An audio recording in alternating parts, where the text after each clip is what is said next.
So guys ये anime को मैं पिछले 3 पार्ट से एक्सप्लेन कर रहा हूँ। अगर आप लोगों ने पिछले के 3 पार्ट नहीं देखे तो पहले आप वो कंटिन्यू कर लें। और ये वीडियो इसका 4th पार्ट होने वाला है। जैसा कि हमने पिछले एपिसोड में देखा था, रुओ ने सैम को as a fake boyfriend accept कर लिया था। एंड अब रुओ बोलती है कि तुमने तो मेरे भाई के बारे में भी कुछ बोला था, मीन्स तुम मेरे ब्रदर के बारे में कुछ सीक्रेट इन्फॉर्मेशन एक्सप्लेन करने वाले थे, तो क्या तुम उसे एक्सप्लेन कर सकते हो अभी?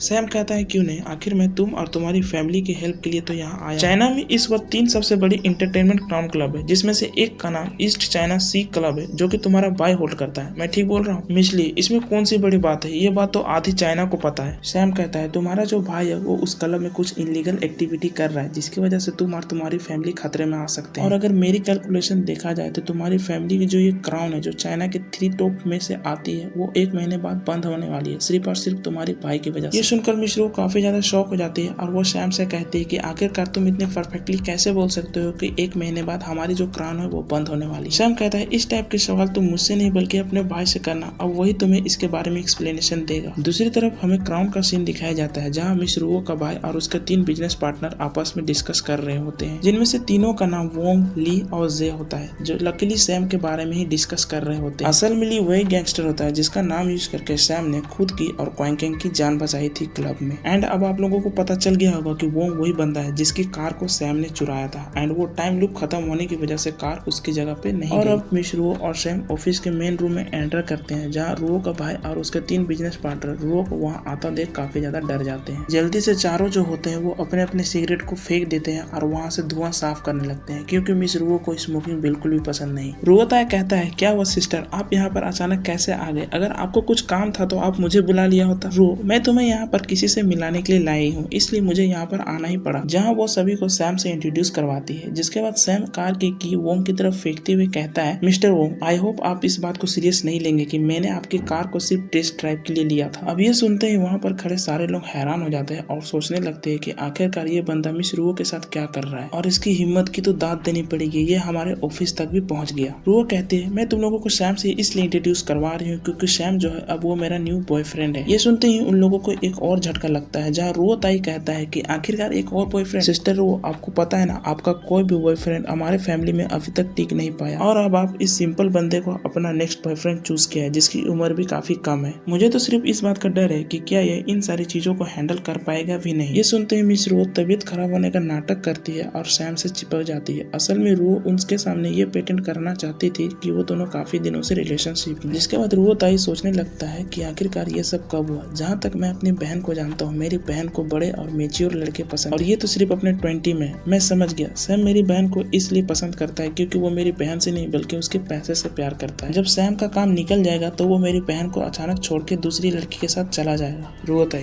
पहले तुम मुझे ये बताओ कि तुम उस लड़की के साथ क्लब में क्या कर रहे थे, और प्लीज तुम इस बात पर कोई और नया झूठ मत बोलना क्योंकि प्रूफ तुम्हारे सामने। ये सुनकर रुओ भी उससे क्वेश्चन करने लगती है। तभी सैम कहता है कि वो लड़की कोई आम लड़की नहीं बल्कि एक बिलियनियर की बेटी है, जिसके डैड कोई और नहीं बल्कि ईस्ट चाइना के बायोमेडिकल ग्रुप के ऑनर है। ये सुनते ही वहाँ पर खड़े सारे लोगों के पसीने छूटने लगते हैं, क्योंकि क्वांग के पिता के नेटवर्क के सामने ये लोग कुछ भी नहीं थे। और रही बात क्वांग की, तो मैंने तुम लोगों को क्वांग की फैमिली से प्रोटेक्ट किया, क्योंकि अगर ये बंदा उसे टच भी कर लेता तो तुम यहाँ पर आज जिंदा खड़े नहीं रहते। ये सारी बातें सुनकर रुओ ताई सैम से कहता है मुझे माफ कर दो ब्रदर, मुझसे बहुत बड़ी गलती हो गई। मिस रुओ जो होती है सैम की इस एबिलिटी को देखकर काफी ज्यादा हैरान हो जाती है, क्योंकि उसका जो ब्रदर है उसके अलावा दुनिया में किसी से नहीं डरता। लेकिन सैम ने मेरे भाई को बस कुछ ही देर में अपनी बातों में कन्विंस कर लिया। रुओ कहती है मैं तुम्हें सिर्फ सैम से मिलाने के लिए यहाँ पर नहीं आई, बल्कि तुम्हें एक इम्पोर्टेंट इन्फॉर्मेशन देनी थी। हमारी जो ये इंटरटेनमेंट क्लब है वो 1 महीने बाद बंद होने वाली है। ये सुनते ही वहाँ पर खड़े सारे लोग शॉक हो जाते हैं। मिस रुओ, और ये सब सिर्फ तुम्हारी एक गलती की वजह से हो रही है,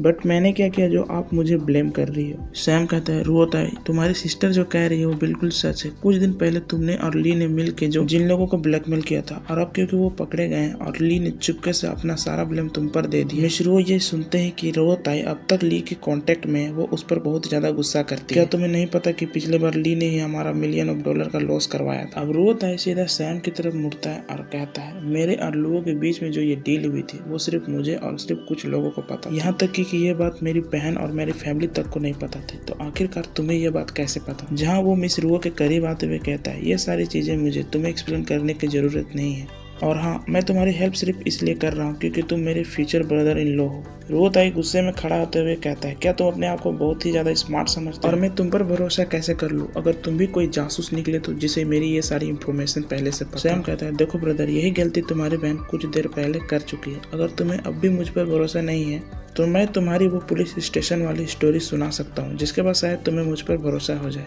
ये सुनते ही रुओताई काफी ज्यादा डर जाता है और वो सोचने लगता है कि सैम को ये सारी बातें कैसे पता। और अब वो सैम से एरोगेंटली पूछता है कि चलो अब तो मुझे उन लोगों का नाम बताओ जो मुझे चीट कर रहे हैं। जिस पर सैम कहता है, हाँ हाँ क्यों नहीं, और वो एक पेपर में उन लोगों का नाम लिख देता है। इसके बाद रुओताई वोंग और अपने आदमियों से कहता है कि तुम लोग 1 घंटे के अंदर अंदर इन लोगों के बारे में इन्वेस्टिगेशन करो और 1 घंटे के अंदर अंदर मुझे इन लोगों की रिपोर्ट चाहिए। अब सैम को दिखाया जाता है जो वहाँ से जाने लगता है। तभी रुओताई कहता है, ब्रदर सैम, आखिरकार तुम कहाँ जा रहे हो? तुमने जो ये नाम दिया है इनमें से अगर एक भी गलती हुआ तो मैं तुम्हें नहीं छोड़ने वाला। जहाँ हम सैम को देखते हैं कि वो वहाँ से जा नहीं रहा था बल्कि वो सोफे की तरफ जा रहा था बैठने के लिए। सो गाइस, एनिमे के इस पार्ट के एक्सप्लेनेशन को मैं यहीं पर एंड कर रहा हूँ और अब हम आगे देखेंगे कि क्या वो लोग पकड़े जाते हैं या सारा ब्लेम सैम के ऊपर आता है।